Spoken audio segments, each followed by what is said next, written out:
The Mayor and City Council welcome you to the Peoria City Council meeting. As a courtesy to others, please silence all phones.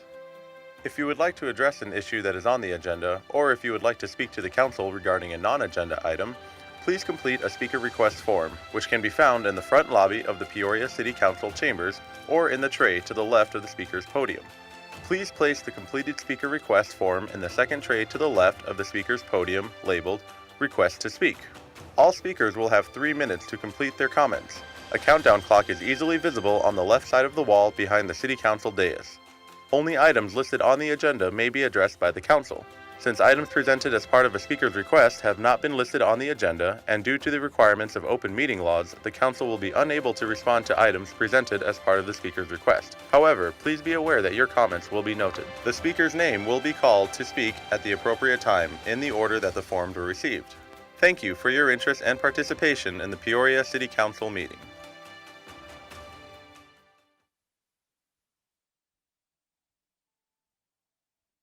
Peoria City Council meeting will now come to order. Please rise for a moment of quiet reflection and the Pledge of Allegiance led by Youth Council Liaison Ben Winkle.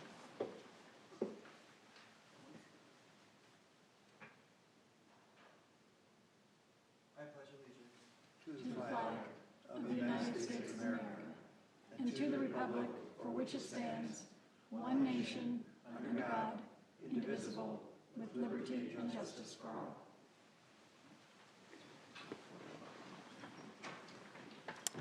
Thank you. The clerk will please call the roll. Mayor Carlett. Here. Vice Mayor Edwards. Here. Councilmember Finn. Here. Councilmember Binsbacher. Here. Councilmember Patina. Here. Councilmember Hunt. Here. Councilmember Dunn. Here. Youth Liaison Tawari. And Youth Liaison Van Winkle. Here. Welcome to the Peoria City Council meeting of April 20th, 2021. We continue measures to ensure the health and safety of our residents while assuring that the actions of your City Council remain transparent. This plexiglass is one of the many changes that have been put in place amid the COVID-19 pandemic. Within the council chambers, masks are required and capacity is limited. The barriers you see between us allows us to conduct council business without a mask while controlling the possibility of transmission. For additional in-person and remote viewing and speaking measures, please consult the City of Peoria website. And we will now move on to our agenda. The first item this evening is the Mayor and Council's Young Artists Program. We started this program because I believe that a city is not complete without a strong sense of the arts. Public art instills meaning and a sense of identity in the places we live, work, and play. And this year we celebrate the 10th Young Artists Exhibition, honoring the creative minds and artistic talents of Peoria's youth. The entries were collected by Peoria Unified School District leaders who then selected the best of the best for submittal to the City of Peoria.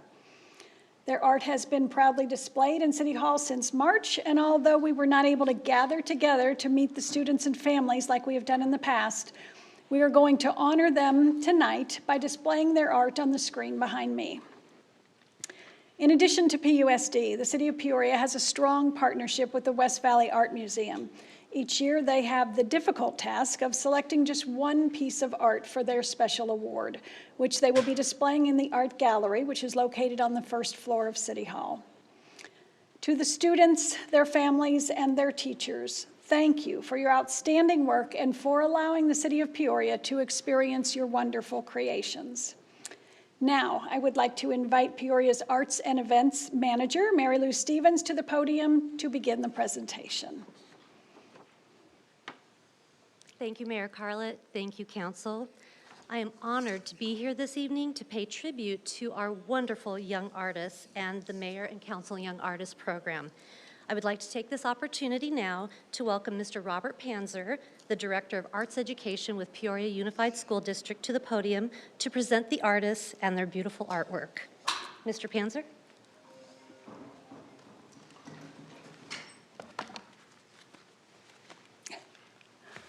Thank you very much. Good evening, Mayor Carlott and members of council. It's truly my pleasure to be here this evening to recognize something very special, which is the incredible partnership that we have, and to celebrate these outstanding students who've been selected to be part of the 2021 Mayor's Young Arts Exhibition and Showcase. We truly do have an incredible partnership between the Peoria Unified School District and the city of Peoria. And this is just one way that we showcase this is with the Mayor's Art Show, but it's also our Peoria Arts and Cultural Festival. It's the bridge, the 303 Happy Valley Bridge, and the project work that we did together to that. And these are truly things that are on display for our community and things that we need to celebrate and are very proud of. And I'm very proud of the relationship and the partnership that we have with the city, and excuse me, the work that we do to spotlight the talents of our youngest students. What you're going to be seeing tonight is a selection of our students from across the district, and we have celebrated for many, many years together with the Young Artist Program. And while it looks a little different tonight, that it really does exemplify the importance of why we do this, and it really should be something that we do celebrate with our recognitions, and it really exemplifies and is a testimony for our commitment together that we have to our young artists and we have to bringing beauty to our community through the arts. I'm very excited to share tonight the students who we're going to be honoring and whose artwork has been displayed in the Pine Room for the past month and a half. And actually, immediately after this meeting, their artwork is going to be coming back to our schools later this week, and parents will be able to pick that artwork up as well as with their certificates, and they will be able to proudly display both of those at their homes. So we're very excited for that, and I know our students are going to be so excited for that as well. So let me go ahead and get started with our students tonight. From Alta Loma Elementary, we have Arlanda Miranda's Mezquita. From Apache Elementary, Alyssa Pera Jimenez. From Cheyenne Elementary, Jasmine Vongse Sabalas. From Cotton Bowl Elementary, Keely Fernandez. From Country Meadows Elementary, Lucilina Laurent, my apologies, this is a good one, Lusignolia Labyrin. From Coyote Hills, Lacey Pribyl. From Desert Harbor, Kathryn Marquez. From Ira Murphy Elementary, Lizbeth Aguilar Munoz. From Lake Pleasant Elementary, Taylor Gromek. From Oakwood Elementary, Alexa Richards and Emmett Huff. From Oasis Elementary, Selena Ramo. From Park Ridge Elementary, Bridget Carricker. From Paseo Verde Elementary, Delaney Kielman.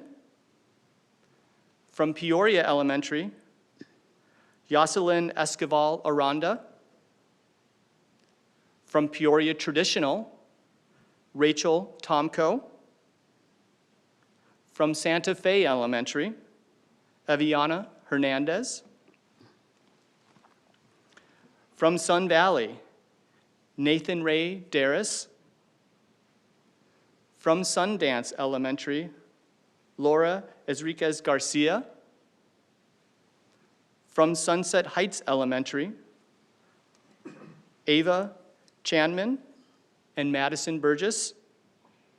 And last, but certainly not least, from Zuni Hills Elementary, Giselle Mendez.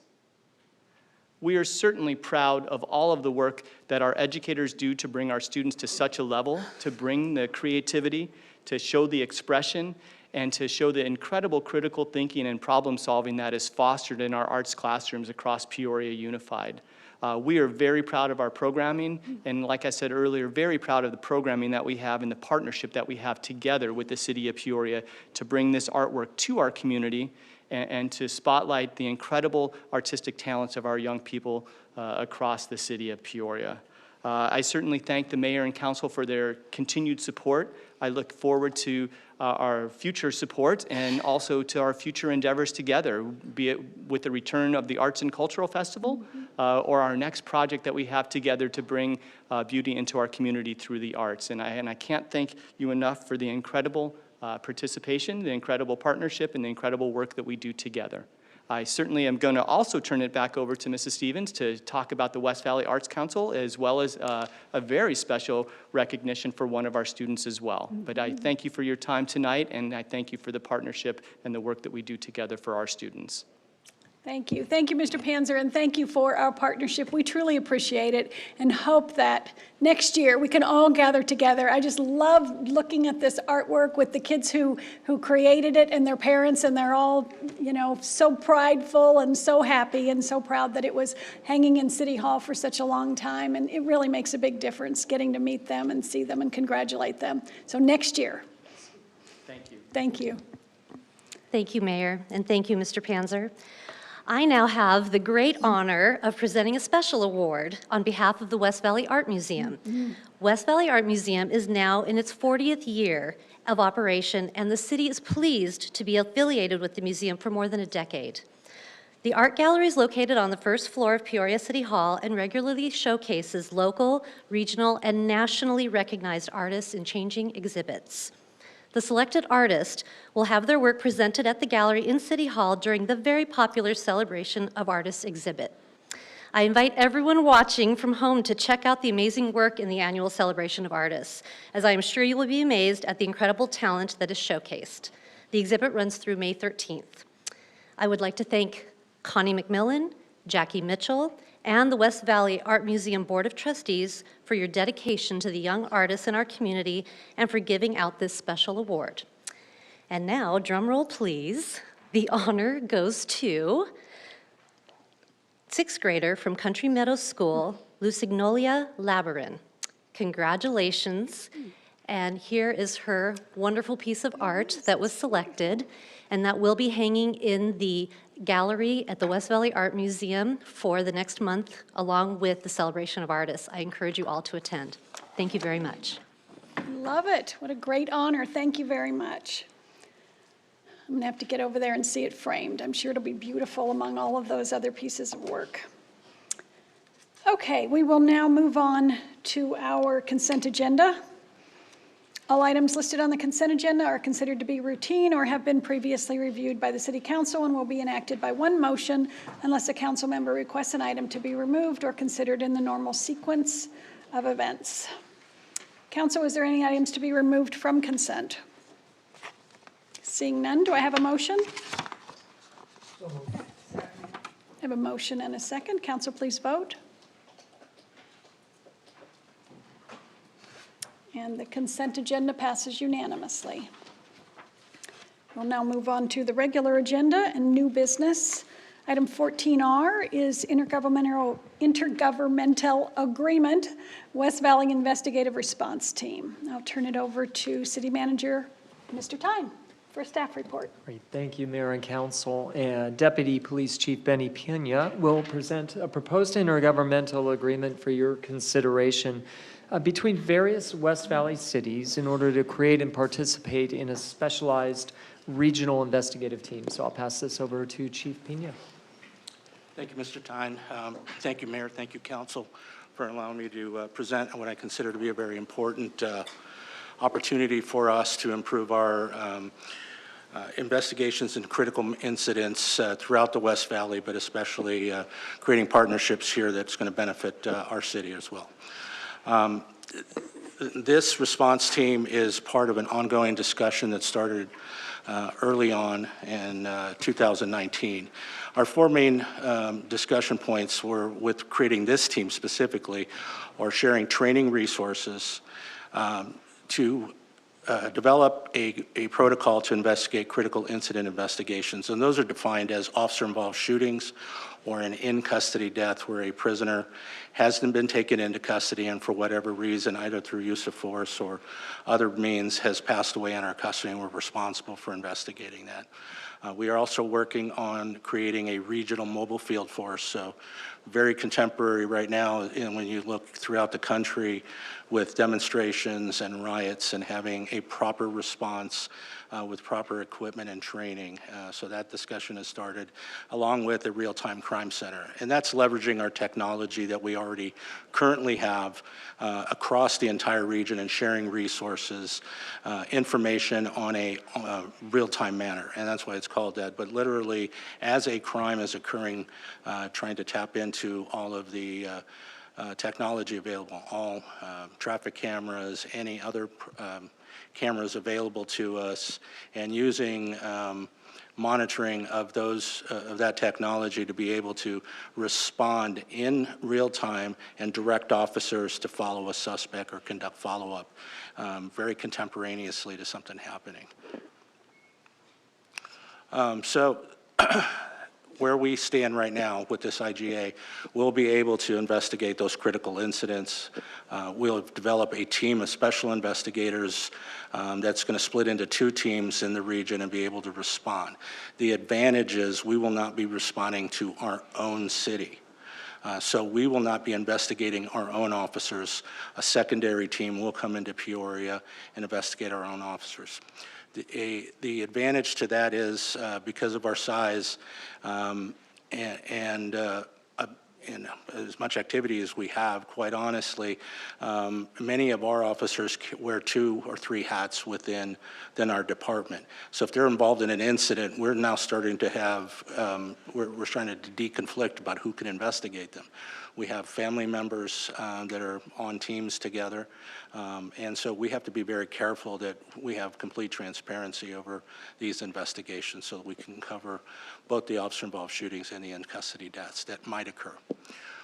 Advantages to us, of course, increased transparency. I think you hear that every day on the news about what a police department can do and provide to you in terms of transparency. Well, here we are. We will go into other jurisdictions and assist them with investigating those incidents. They will come into our town. So we're trying to deconflict from that appearance that we are self-investigating our own employees.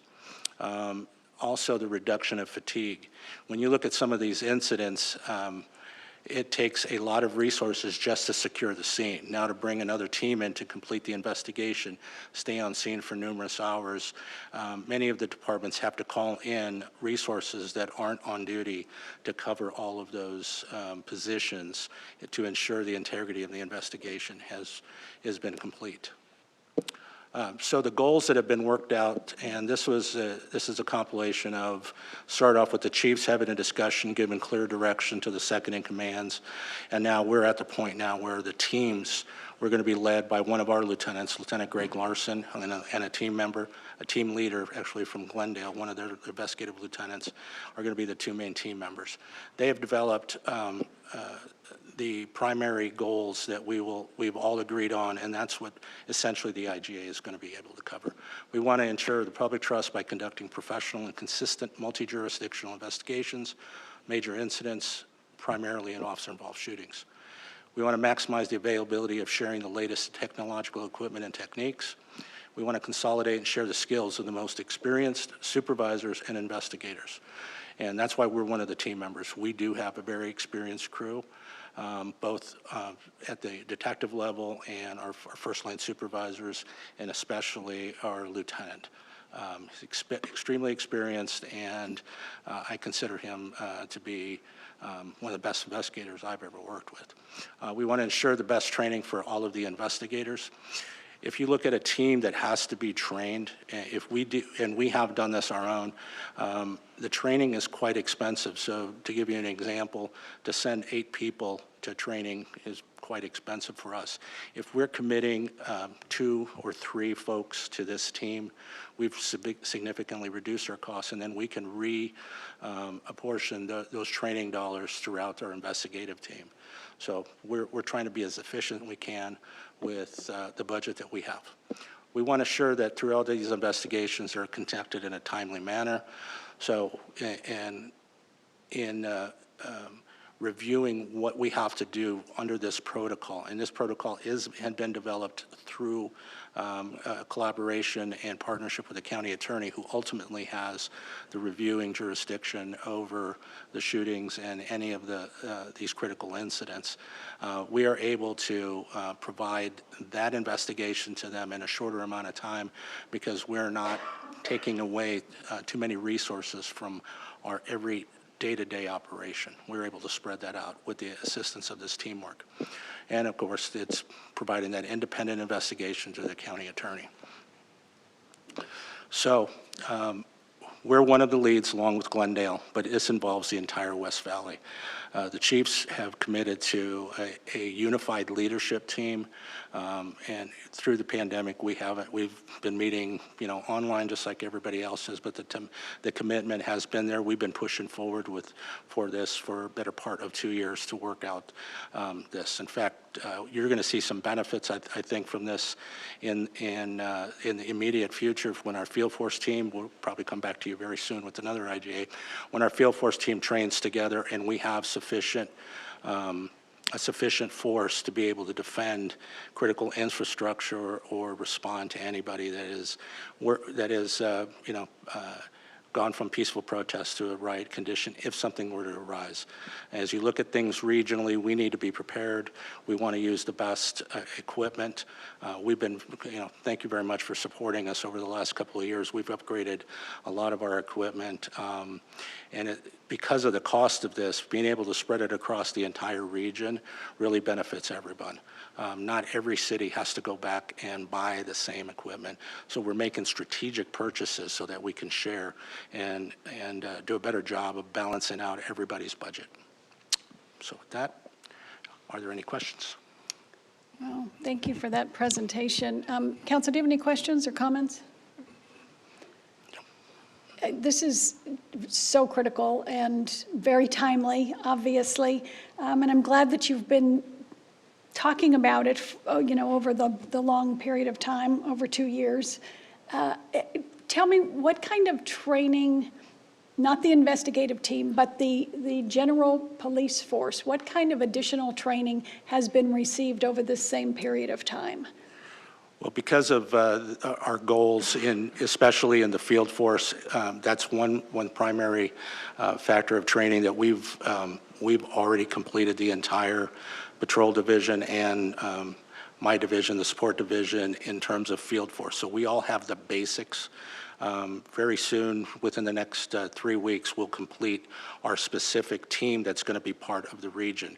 That's a little more advanced training, and by field force, it's crowd control. There are munitions that go along with that. There are legal briefings to understand what our authority is in those situations, and then we've also trained the commanders that'll be giving the commands training in terms of how to manage the pre and planning of an event. And that comes with the second benefit of that is because we already have a West Valley Crisis Intervention Training Coalition.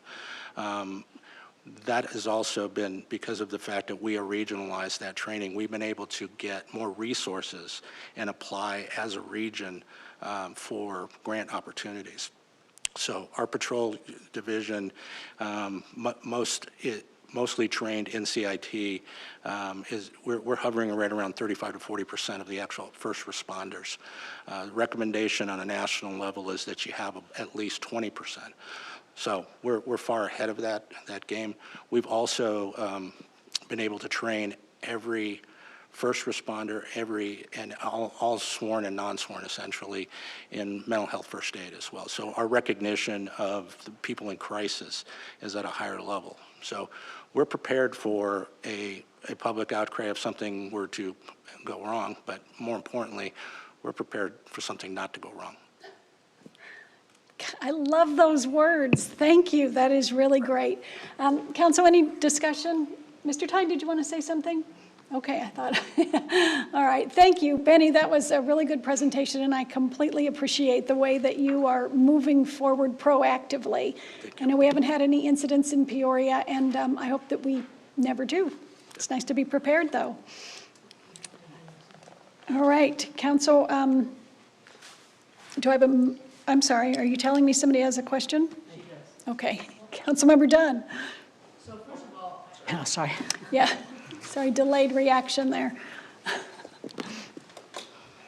I appreciate the collaboration that you are having with the West Valley cities, because I know often you guys serve as social workers, conflict, negotiations, all those things. So I definitely appreciate that and sharing the best practices. I just wondered, is there a way to maybe extend this into the other areas too, like maybe officers that are trained in social work? Because I do think if we share resources, we're also saving money. Yes, we do. That's why we have the West Valley Crisis Intervention Training. That is the first level of de-escalation training and teaching a specialized course of intervention training. And that is throughout the region. Those are shared resources. We also collaborate when we have a day of service, when, I think you've been to our events where we're assisting people. We reach out regionally, and those other police departments, although we're having an event, we're asking them to bring any of their clients or citizens to receive services that we have centralized. So those efforts are there, and because of our partnership also with our neighborhood services department, that has expanded to, and I won't speak for Chris Hallett, but he's done a phenomenal job of organizing a lot of the West Valley regions so that we have resources to be able to do those, that kind of outreach that you mentioned, and it is ongoing right now. Thank you very much. I know we're all proud of you. Yep. So, thanks. All right, so do I have a motion on item 14R? Yep. We have a motion and a second. Council, please vote. And it passes unanimously. Thank you. Thank you. Thanks for all you do. All right. Item 15R is Peoria's American Rescue Plan Act allocation. Mr. Tyne. Great, thank you, Mayor, thank you, Council. And yeah, again, I mentioned to thank you for Deputy Chief Pena for all that he's done. He also, he's too humble, as he should mention, he is a regional leader in these very areas and such a great role model for all of us as he recognizes the broader community and his role in that as a law enforcement officer. So just compliments to him. Next, what we have on our agenda is the discussion on Peoria's America Rescue Plan Act allocation and our strategy as we go forward. So as you know, in March of 2020, the U.S. Congress passed and President Biden also signed a comprehensive relief package known as the ARPA, American Rescue Plan Act. This act also provided direct local assistance as well to help communities like Peoria address fiscal losses and also offer prompt relief to our residents and to our businesses as well. So with us, we have Chris Hallett, Neighborhood and Human Services Director, who can present this discussion on the city's federal allocation and also offer a recommended approach on the use of these funds. It's important also to mention cities so far have not received these funds in Arizona, nor have we received all of the specific rules and guidance for the use of these funds. As a result, this agenda item is informational only. No action is needed. We wanted to get in front of you as quick as possible. Just as in the CARES Act, we are eager to put this money into place as soon as possible. So that said, we appreciate any feedback, any direction that you can provide as you hear our strategy going forward, and we will plan for formal actions as soon as possible. So I'll pass it over to Mr. Hallett, and then he'll quickly pass it to me for one additional item. Thank you, Mr. Tyne. Mayor and Council, it's a pleasure to be here to be able to present more exciting news that we're going to get some direct funding straight from that stimulus act that Mr. Tyne spoke of. So I'll give a quick overview of the act in total, how it pertains to us, and some recommended categorical themes that we're pursuing that are allowable expenditures that we know of at this point with the act language as we know. So first off, you remember March 11th, $1.9 trillion passed by Congress. There's Title M of that sets aside money for state and local governments to receive fiscal recovery funds. The total of all state governments will receive nationwide $195 billion. Arizona will get almost $5 billion in direct aid themselves, and total statewide county and state will be about $12 billion. The local set-asides is about $2.6 billion for all the municipalities and towns here, and it's based on the CDBG formula. So those who do not receive a direct CDBG allocation fall under the state funds that will be allocated through the state. So there'll be 2 installments, one this year, one at least 12 months later. Now, how does that impact us? Well, that allocation has $20,670,000 coming to Peoria. We expect to get that no later than May 11th. That's 60 days after the act was passed by Congress. And then the second installment, again, no sooner than 12 months after that one. We also expect to get the guidelines Mr. Tyne spoke of from Treasury that helps us. And a reminder here, whereas the CARES funds we received last year were passed through the state, we didn't really have any of the direct accountability and reporting requirements. This $20 million will come with it, all the federal guidelines, and probably part and parcel why I was asked to do that, since our department deals heavily with some federal funds. So we're going to be monitoring that very closely. As such, you see here the allowable uses. These are outlined in Title M, the local fiscal recovery funds. And so we expect we're going to have to report back at these category levels. So those are the economic impact of COVID-related expenditures or impact of the pandemic. Assistance for essential workers. Municipalities are allowed to recover some fiscal deficit, lost revenues as a result of these funds, as well as allowable investments in infrastructure. Most notably, they spelled out water, sewer, and broadband. Other things to consider is cannot be used for any pensions. They had heavy emphasis on individuals, businesses, and nonprofits. How do we impact the community most by helping them, either directly or through other agencies? The Act gives us till the end of 2024, so a lot of flexibility in the time to be able to spend this. And again, we'll get a lot more details when we get the funds along with the guidelines, which we expect in the coming weeks. Now, what we wanted to do is build on the synergy and the success we've had with the CARES Act. We've had a lot of notable success for the money we received through the state. Coincidentally, another $20 million. We got $20 million from the state on CARES, and the graph on the side shows how we originally allocated that. $5 million of that $20 million, the balance of which was used to also recover from some revenue shortfalls. But the areas that you, as council, allowed was assistance to the local business, very important for Peoria, assistance to its residents, most notably in the form of rent, utility, and mortgage assistance. How do we make healthy, safer buildings for our public to access and our coworkers to work in, as well as other various public safety enhancements that our police and fire were able to utilize. So with our CARES funding, we wanted to be able to, again, build on the same successful themes we had there. We really do believe these categories fit within, most notably, that first category of the Act, economic impact as a result of pandemic or COVID-related expenditures. So again, we hope to, of the $5 million, of the first $10 million, set aside approximately $1 million to continue to do economic recovery to businesses. The Act also spoke of tourism and hospitality industries were notably hit hard by the pandemic. So we'll look at ways we can help them. Again, how do we, the most vulnerable out there in the community needs assistance. We'll continue our vaccination and expand it with some funds there, and looking to not just help the community, but help the nonprofits that serve them, so we can get 2 wins with 1 allocation. So we look to set aside some money for our nonprofit agencies that do the work that's most needed out in our community from a human service standpoint.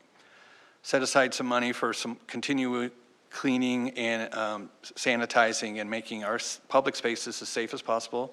We're getting ready to reopen fully and get to the full programming. We want to be able to have the resources there to make it a safe environment for our public to show up for our services. Again, working with our public safety for enhancements that they need. You're very familiar with the community paramedicine and expanding that to help connect those most vulnerable to the human services and some of the other nonprofit services that we're going to be able to do with these funds. And then with the remainder of that first the $5 million of the $10 million of the first tranche to go address some of the fiscal impact that the city is experiencing through lost revenues. So as a summary, again, we get 2 tranches. The first $10 million, hopefully by May 11th, with some expected guidelines. Staff continues to look at really detailed things. So we want to come back in May, June, with some real details of these, but we're really looking at these categorical set-asides going forward of the first monies to really focus on the impact of our community, the biggest community impact for our individuals, our businesses, and our industries. And we also want to set aside some money from the fiscal revenues before the year's over, as we've suffered, and then it may provide itself some flexibility. I think Mr. Tyne will speak a little bit more on that. So again, we'll be back in the next month or two with some specific authorization and council approval. We'll continue to look at all the funds that are still out there and available. What we don't want to do is be competing either with ourselves or other funds within this act, prior acts, the CARES funds that are out there and still available through state and county. There's just a lot of money out there at every level, so we really want to focus on the areas most in need that nobody else may be covering. And so we'll look to leverage all those opportunities and put the right expense with the right funding source. And then as we learn through this first 12 months before we get our second allocation, we're going to modify. We'll be back before council to redirect funds to where it's being best spent and maybe not able to spend with best intentions, but sometimes they just don't. With federal guidelines, a lot of times it may be difficult for businesses to meet the needs of the federal guidelines. So that's it in a nutshell on my side. Mr. Tyne, you said you were going to add a couple things? Thank you, Mr. Hallett. So just a couple quick comments, and then would really appreciate all of your thoughts and reaction and discussion on that piece. One thing to mention, I'd be remiss to mention that Chris is leading a cross-functional team of all of your deputy city managers, your city managers involved, as well as key department head staff to really make sure, to Chris's point, that we are maximizing the dollars in play, that we are complementing different other agencies that are being involved, and that we are really allocating this a way that we have a good accountability to it. So really appreciate the effort that Mr. Hallett is putting forward on that. Mr. Hallett also had mentioned about the fiscal condition that we have. As you know, we had gone through a budget process. We are fiscally sound and worked a budget within that. There is no denying, however, that the burden that we placed on our public safety in the form of overtime, the impact that this had on our revenues in such areas as recreation fees is real. And so this is very helpful for us as we look at this next year and making sure that we can continue with this bottom line. But we will continue to keep you updated on that specific piece. Also, at our last meeting, when we had our COVID relief effort update, Mayor, you had mentioned and the City Council had expressed an interest in providing some assistance to our city employees who in so many different capacities were able to provide the essential services and maintain the critical activities here as the pandemic hit us all. So with that in mind, we sense that probably the most valuable item to offer our employees at this moment is time. Time to really address the stressors of the job, to be able to reach out and have a chance to refocus, spend time with their family. As a result, the executive staff is recommending an additional 40 vacation hours be offered to each full-time employee, and a smaller portion also offered for qualifiable part-time staff to help just assist as they were so busy during this last year. So with that said, with the recommendations that we have, with the tranches of money that is identified, more detail to come, as well as providing that assistance to our employees is our recommendation. Thank you. Thank you for that. Council, do you have any comments, questions? Well, I would like to address that. First of all, our employees were essential from the very first day that we found out that there was a pandemic out there. They never stopped working. They never stopped picking up the trash or making sure that our water was clean and safe and always came out of the tap. They never stopped doing all of the core services that our citizens need and expect every single day. So no matter who else got to quarantine, these people did not. So I think the gift of time is very, very appropriate. And you know, if they can use that to turn into cash at some point, I think that's also very appropriate. We need to make sure that our essential employees understand how thankful we are and how much we know what they've been through and how hard it has been. It's just been, you know, doing the same job is a lot harder when you have to do it with a mask on, or you have to, you know, clean between everything that you touch. It's not easy, and I never heard one single complaint from any of our employees. So I hope they understand our gratitude. And I also have some questions for Chris. So you mentioned some funds to go to community paramedicine. That is a really great program that our fire department administers, and it's so important for people who are the most vulnerable. And so, you know, we've always wanted that program to continue, but these are one-time funds. So how is that going to translate into how long we can keep the community paramedicine program going? Yes, Mayor and Council, that's a great question. We're working very closely with the fire department. This is just one example of many things they put forward, as well as other equipment can help deal with this. But certainly, one of the guidelines that have been out there, we shouldn't be investing in programs that will need ongoing. So certainly, we can be addressing COVID-related things while we have these funds for the period of 3.5 years. So there is an amount of time that we are doing this. And then certainly with economic recovery, I'm not sure what might happen by the end of that period, but certainly whatever we do invest in, there's no guarantees of any extended funding for that. We'd have to come at that with ourselves. I appreciate that. Thank you, Chris. And also to that point, you're exactly right, Mayor. The community paramedicine program has been extremely successful, but we're still learning so much about that. Clearly, what we have seen as an effort to be able to help those that not only are unable to reach urgent care or emergency response areas, but also those that are exposed. So vulnerable population for such ailments as diabetes. You wouldn't want to necessarily expose them in this COVID era. I love that this group has focused their community paramedicine efforts toward that. But going forward, the question gets to what is it that next that we should be able to provide to our citizens? And this now gives us that opportunity in the next year to really see what should be that ongoing purpose that we have for community paramedicine. And it probably will lead to subsequent budget requests. That's really an interesting concept. I know that we've had a few years, you know, of experience now, and we have probably some good data from that. But if we're thinking of expanding it to mental health or different areas, that sounds very interesting. I'm really glad to hear that. Phase 2. Thank you. Yeah, phase 2, community paramedicine 2.0. Okay, so I have another question. Safety gear. We talk about PPP all the time, but actually for our police and our firefighters, are we going to be able to invest in the newest technology, the newest standards for safety gear for them that we can use, that we might not have been able to afford previously, and now we can? Yes, Mayor and Council, we've already solicited proposals from a lot of the outward-facing departments that serve our community.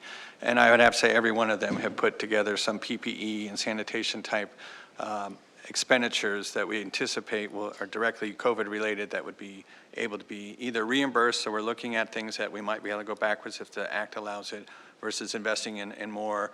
We talked to our Public Works Director earlier today about how do we provide safety in all of our public spaces, council, libraries, et cetera, through filtration and other means. So they're looking at all the available technologies that are available out there to make it safe for work environment for both our employees as well as the public that we serve. Fire stations. Yes, for public safety, every aspect of the city services.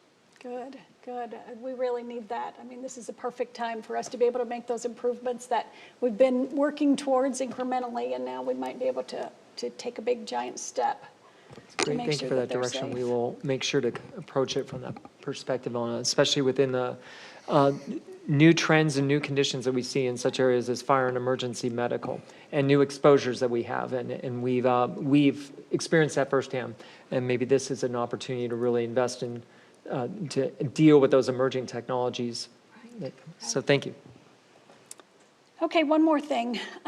Our businesses, last time we were able to really contribute to our Main Street businesses and make sure that they had the ability to get grants and mortgage assistance and those kinds of things.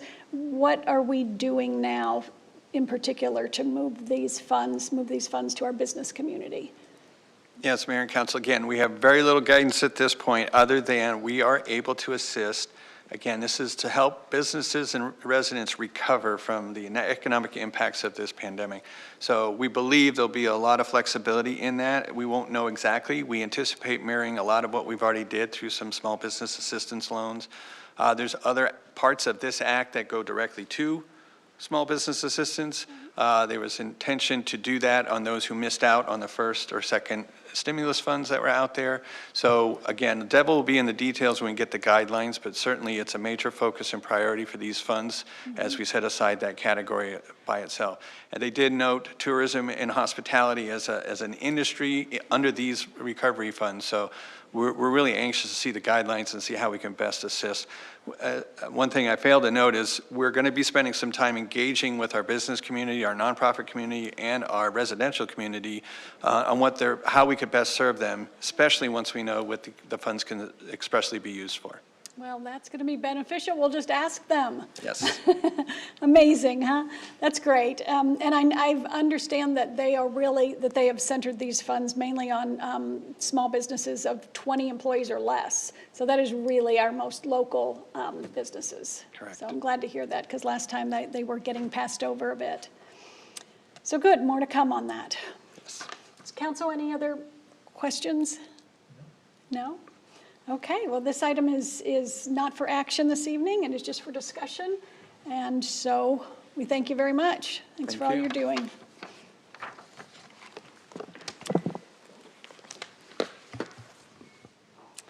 All right, we are now moving on to item 16R. This is Development Agreement, Stadium Point at P83. Mr. Tyne. Thank you, Mayor and Council. And as you recall, last June, the city entered into exclusive negotiations with a development group, the Steinauer Properties, to discuss commercial development possibilities that are 17 acres adjacent to the Peoria Sports Complex. This is an important strategic location for the city, as it's an active location. It's well positioned to place something like a high-quality mixed-use commercial project. Of course, public-private partnerships like this require extensive work by all parties to ensure its overall success. And I'm pleased to report that all of these parties worked so diligently to come to an agreement on the project development approach and the terms of the development agreement. And so with that, I'll pass this over to Deputy City Manager Katie Gregory, who will present on the proposed development agreement for your consideration. Great. Thank you, Mayor and Council. It's my pleasure to be here tonight to talk about the Stadium Point Development Agreement. And as Jeff said, this area has always been a very strategic area for the city. Your vision, your goals that you've set out, and your policies that you set out for the city of Peoria have always included putting economic development at the forefront of our efforts. And this is one area where we think we have a real opportunity, and I want to share a little bit about what we think this development opportunity will, what kind of outcomes we think we'll get from this. So I'll start with just wanting to talk a little bit about why we know this is an important place for the city. This is our central city. This is the area of the city where all of our, a good portion of our commerce already exists. We have some real opportunities in this location here at Loop 101 in Bell. It's a very busy and it's a good economic generator for the city. But the other thing we also know, and we have known for a long time, is that a lot of our residents out-commute. And they do that because the jobs and the office and the the needs that they have to be able to work close to home, we haven't had enough of that, if any of that, in Peoria. So this really was an effort as we went out, and for a number of years you've heard us talk about it, an effort to go out and really create that Class A office and space for our residents to not only live in Peoria and enjoy Peoria, but work in Peoria as well, and stop those commutes. The site, as Jeff mentioned, is the 17 acres that's at the sports complex where we host our Seattle Mariners and San Diego Padres spring training facilities. It is currently used for parking for those events, but it does remain largely underutilized the majority of the year. And we thought this was the right place and a good opportunity for us, and this is where we sort of want to start what I'd call a larger redevelopment effort in the P83 area. And this is probably the best and first location we're going to see some of that. So let's talk just a little bit about the project vision. due to that long-standing goal that we've had to create those high-wage jobs, we want the people in Peoria to live and work in the same city, and that's been our goal.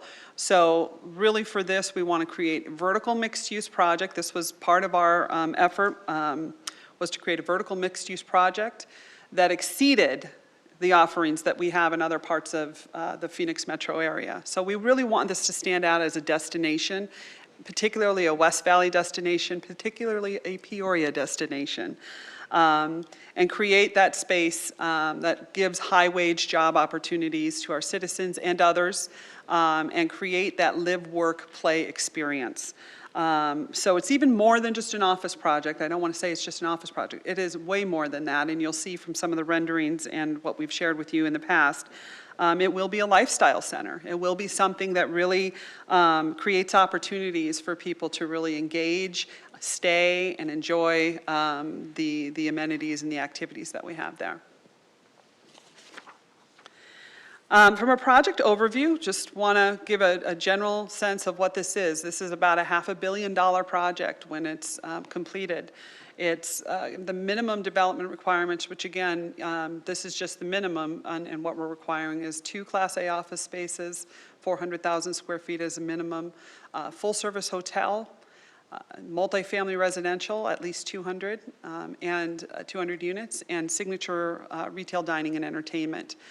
We also are, as you can see from the picture on the right there, we are also including a very public open space or activity plaza that will provide for, in my opinion, many exciting activities and events and memories for our citizens as they experience the project.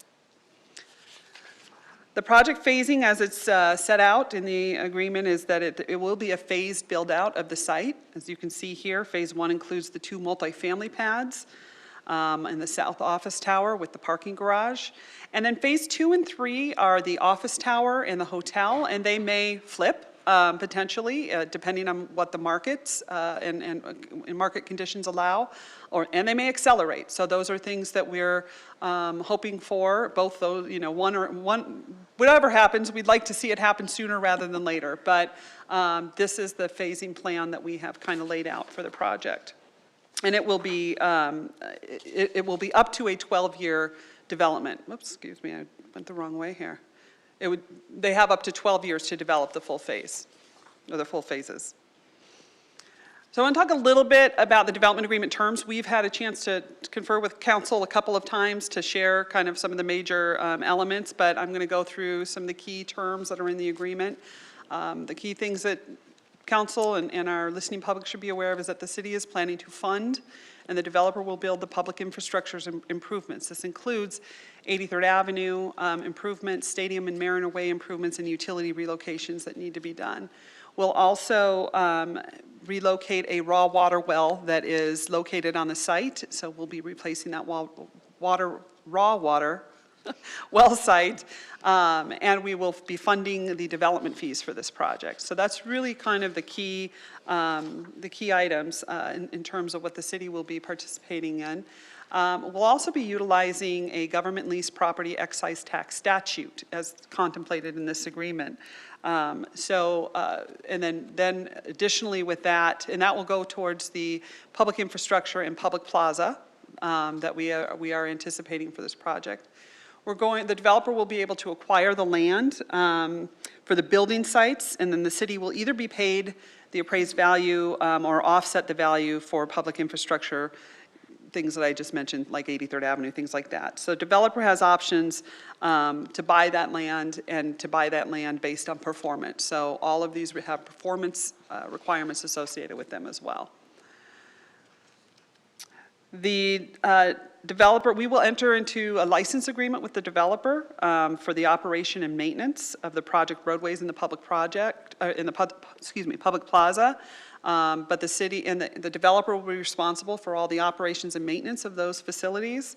We will retain control of the scheduling of those facilities. So we'll continue to be able to program those spaces, activate those spaces, create events and activities within those spaces in cooperation and certainly in collaboration with our development partners, because I'm sure they have some big plans for that area as well. The entitlements are expected to start within 4 months of the agreement, and we expect about 12 months to complete those. And the first construction on the site from a performance requirement must occur no later than 4 years from when we sign this agreement. So we are optimistic it will be much sooner than that, obviously, but that's kind of the outside window for the city in terms of that. And lastly, just kind of not part of the agreement, but sort of on a separate note that we've discussed with council in the past, we are building on a parking lot. And we know that parking lot gets used particularly in a certain time of year when we have spring training. And we do have a plan for replacement of that parking.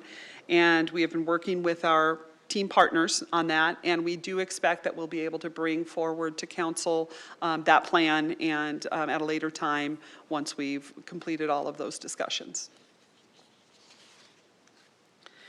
So what I was hoping tonight is that council would approve the development agreement between the City of Peoria and Stadium Point at P83 LLC, and then authorize the city manager to execute any associated instruments and approve such additional terms that may come up that are necessary to carry out the intent of the agreement.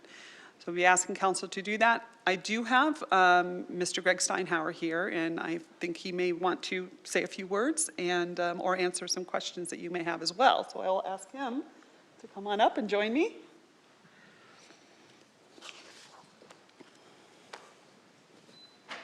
Mr. Steinhauer, welcome back. Thank you, Mayor. Good evening, City Council. First of all, before we start, I just have to say the children's art is amazing. That was even more impressive than this project. So we're very honored to be here tonight. This has been the most complicated project that we've ever structured and negotiated. A lot of moving parts. I can't say enough good things, excuse me, about your entire team here. Mr. Tyne, Ms. Hickman, Katie's been amazing. She's been a very tough negotiator.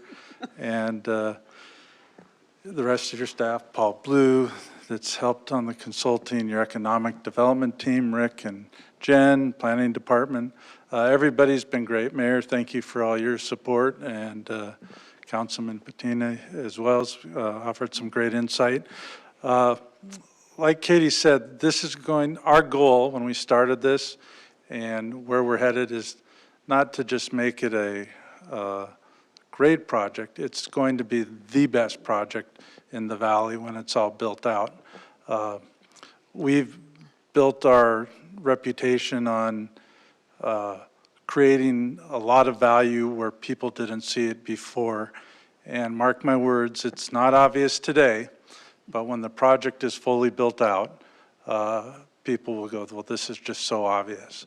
And we're working with a lot of great team members from around the area, great architectural team.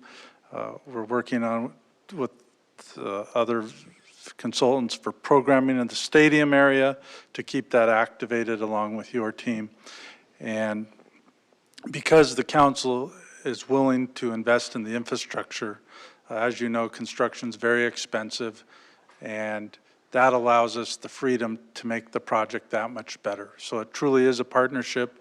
As we get down the road here, we will be, I hope we have another opportunity just to present to council and your team what we're doing, how things are going, getting input.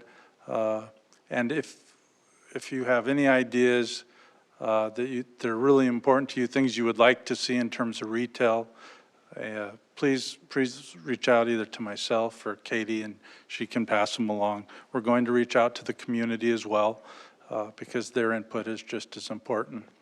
And finally, I would just like to recognize, when I sat before you last time, one of the big differences is now both myself and my wife Debbie are Arizona license holders now. So we moved from Seattle, so we're residents of Arizona, and that's been a great experience. And then I'd like to recognize Rory Sandstrom and Arthur Chang over there. Raise your hands, guys, from our team that have been very instrumental in this as well, and Wendy Riddell. So thank you, everybody, and I'm happy to answer questions. Thank you very much. Are there any questions? Councilmember Patena?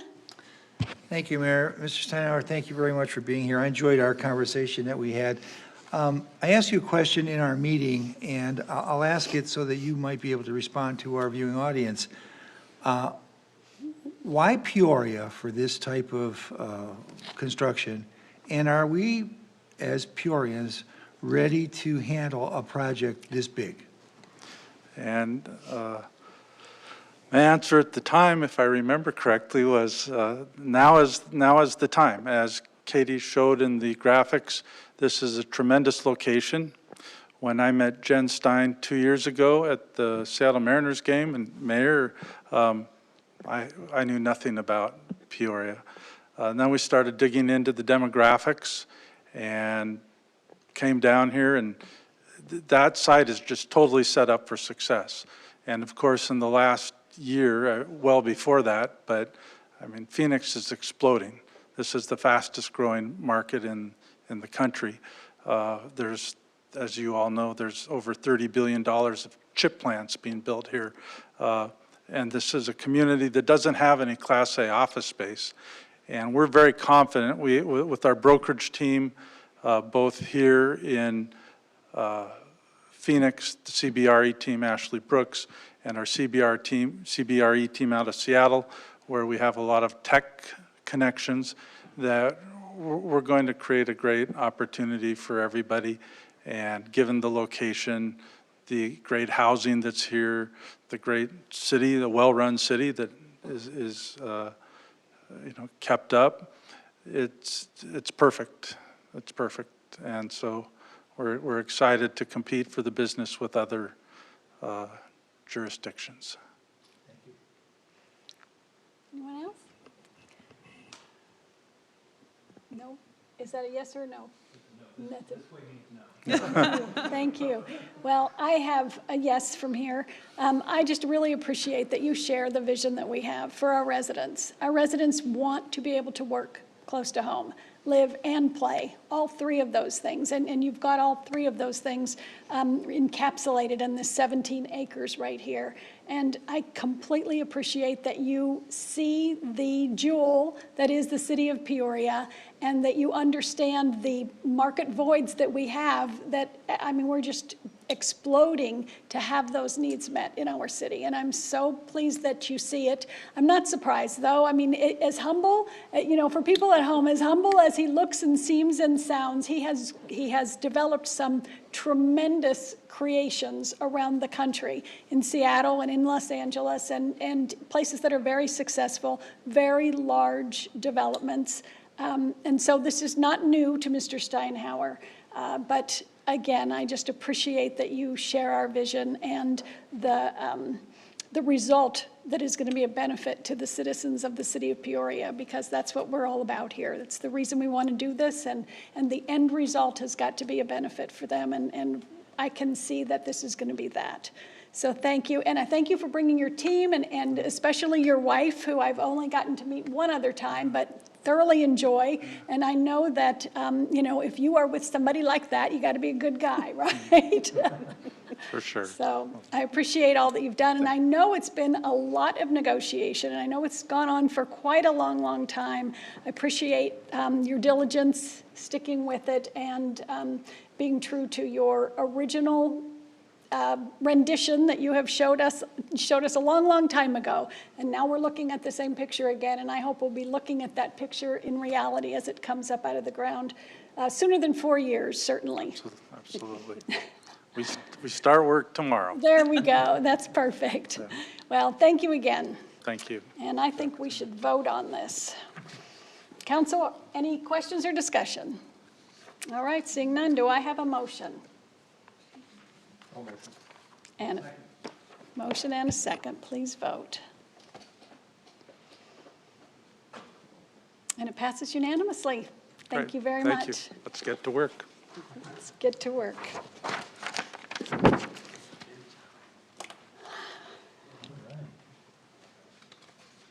All right, the next item on the agenda is call to the public for non-agenda items, and I have received no speaker request forms. So we will move on to reports from city manager. Mr. Tyne. Great. Actually, no comments for me tonight. Just again wanted to thank the entire Steinauer Properties team for all of their support over the last several months. They've been wonderful partners to work with. Thank you. Okay, so we will move on to reports then from our youth council liaisons and start with Mr. Van Winkle. Oh, thank you. So Mayor and Council, our Youth Advisory Board is planning to elect a new chair and vice chair at our next meeting, which is going to be our last meeting on our calendar year. And also at our last general meeting, we had great feedback about how the Youth Government Day went and our committees staying resilient and open-minded throughout hopefully this last bend of the pandemic, where a lot of things still couldn't really go through, but a lot of new ideas are being formed consistently. And we're just really proud of each other as committees and are really happy with the things we've been able to do so far, especially closing out our calendar year and when we're going to get new members in a few months and have a lot leaving. We're going to have a lot of fresh ideas ready to deploy and to utilize with some even newer ideas because we're going to get new members. And so things are just really looking up for our next calendar year, which will be very soon. Thank you. Good, thank you very much. Youth Council Liaison Tuwari? Thank you, Mayor and Council. So jumping off of what Dom said, with the new year comes partnering with new organizations, and a big part of the Youth Advisory Board is community outreach and reaching out to local nonprofits and seeing what they need and how the youth can help. So a few partner organizations that we were collaborating with this year included Bloom 365, Ben's Bells, Heart Pantry, D Squared Homes for the Homeless, and a few others. And with the new election of the vice chair and chair, they will be picking new partner organizations for this upcoming calendar year, which we are all very excited for. That's all from me. Good. Just in time for ARPA money. All right. With that, there being no further business, we are adjourned.